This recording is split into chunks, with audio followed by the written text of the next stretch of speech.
Welcome to Guide Guru. We hope this video helps.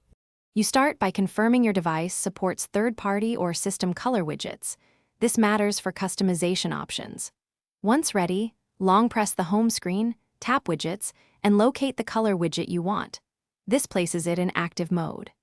Drag it to a free space and pick the size, 1x1 for a single color or 2x2 for palette shortcuts, because size determines how many actions or colors you can assign. Make sure to drop it where it won't overlap icons.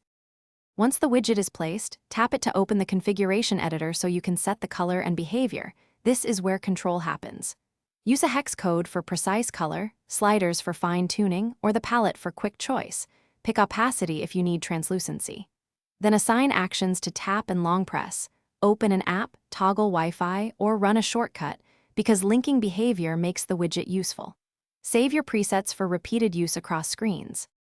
Now finalize by adjusting alignment and resizing so the widget sits neatly with icons. Small nudges keep the layout consistent. Once done, test each tap and long press action to confirm they run. If something fails, check the app's permissions and remove it from battery optimization so background tasks can execute. If colors don't render or settings revert, restart the launcher or reboot the device. That usually clears cache-related glitches and ensures. Thanks for watching. Consider subscribing if we helped you today.